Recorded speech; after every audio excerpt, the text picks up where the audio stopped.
The Life and Findings of Leta Hollingworth.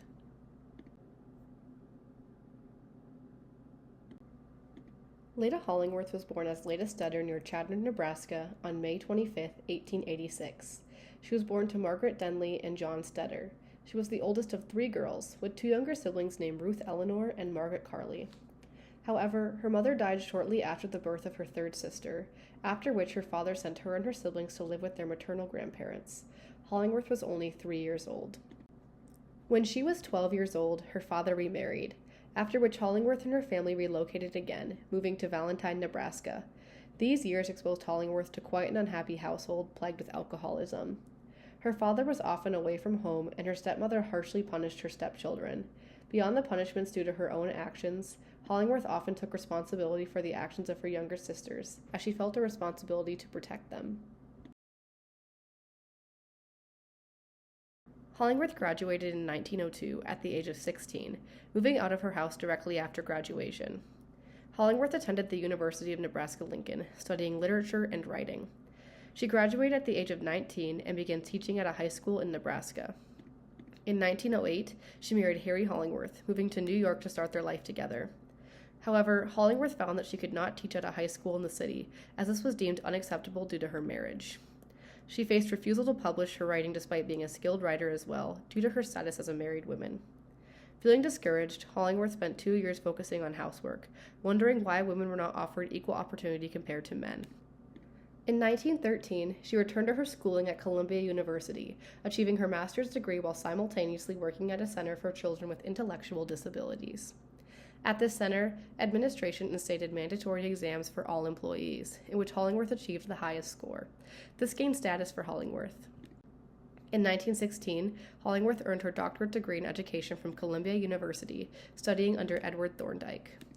Around the same time, Hollingworth had opened a psychological lab at Bellevue Hospital, as well as accepting a teaching position as an instructor at the University of Columbia Teachers College, training students in educational psychology.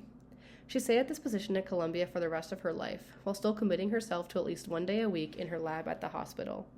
Hollingworth continued working with children, even opening the Speyer School in 1934. However, Hollingworth died in 1939 after slipping into a coma due to stomach cancer that she had been diagnosed with 10 years prior. Due to the challenges Hollingworth faced regarding employment after her marriage, she decided to investigate the status of women in psychological research. Hollingworth focused on disproving the variability hypothesis, this being a widely accepted hypothesis at this time. The variability hypothesis suggests that men had more variability both physically and mentally than did women.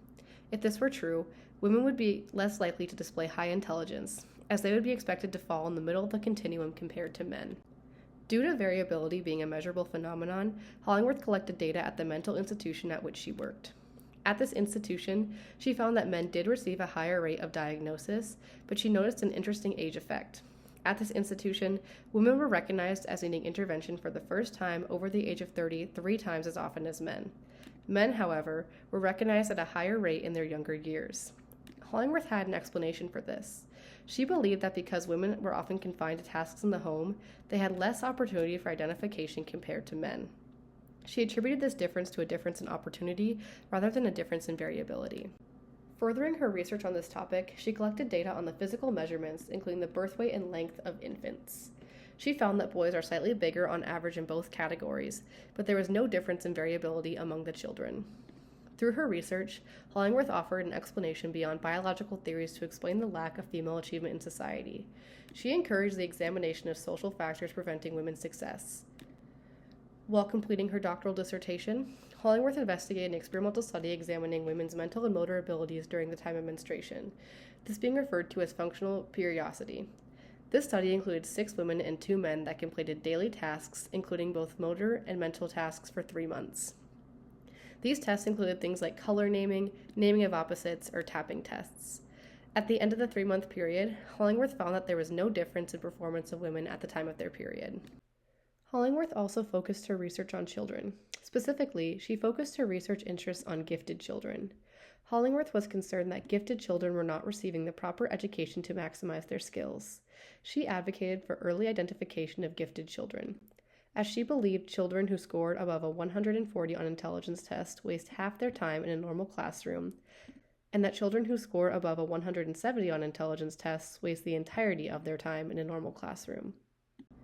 The first long-term study that Hollingworth conducted regarding gifted children involved 50 children with an IQ of over 155, in which she collected data on these children for 3 years. She had 2 goals with this research: to collect as much information as possible on these children regarding their demographics and traits, and secondly, that she wanted to create a curriculum that could be beneficial in the education of gifted children. Hollingworth convinced the New York City Board of Education to permit her to open the Speyer School in Manhattan to further her research of gifted children in 1934. At the school, there were 2 separate groups of learners. Hollingworth focused her sights on the group referred to as the rapid learners, with an IQ between 130 and 200. This group had previously been described as experiencing problems in the classroom, and this school attempted to address educational methods to best guide these children through their educational endeavors. As Hollingworth believed that gifted children were among every racial group and across genders, she managed to achieve a racially integrated classroom with boys and girls at a time when segregated classrooms were still instated. When creating the curriculum for the accelerated group at the school, Hollingworth did not support radical acceleration of material. Instead, she believed the curriculum should surround topics that stemmed from everyday lives of students, allowing students some decision-making in their topics. Some topics included at this school were transportation by land, transportation by water, aviation, illumination, food, clothing, timekeeping, and communication. Through the data collected, Hollingworth concluded that the learning type was beneficial toward educating gifted children rather than selecting advanced material for them to review. Hollingworth's focus on promoting the independent study and creativity in the education of gifted children has become a major influence in the education of gifted children today. Hollingworth is one of the first psychologists to recognize that gifted children may be stunted by their learning conditions in the regular education system. Specifically, she believed that because adults believed these children to be self-sufficient in their work, they did not provide these children with proper attention in their learning. Despite her shift toward focusing on gifted children in her research, Hollingworth never intended to abandon her work on the status of women. Hollingworth passed before she completed her project titled Mrs. Pilgrim's Progress. Hollingworth's impact today.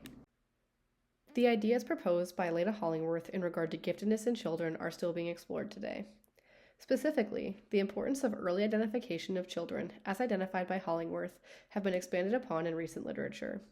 According to research conducted by Wright and Ford in 2017, early identification of children is crucial to promote their engagement in educational endeavors and prevent negative attitudes towards education, such as boredom or disengagement. However, this work expands upon this idea, specifically highlighting the importance of early identification of gifted children for racial minorities, as children of racial minorities who are unidentified at an early age as gifted are unlikely to be recognized in the future. Wright and Ford proposed some equity-based changes to be added in educational settings on national, community, and individual levels to ensure that children of all races receive the curriculum they need and deserve, furthering the pursuit of Hollingworth to provide gifted children with advanced academic endeavors. Research regarding the curriculum of gifted children is a topic that is still being investigated today as well.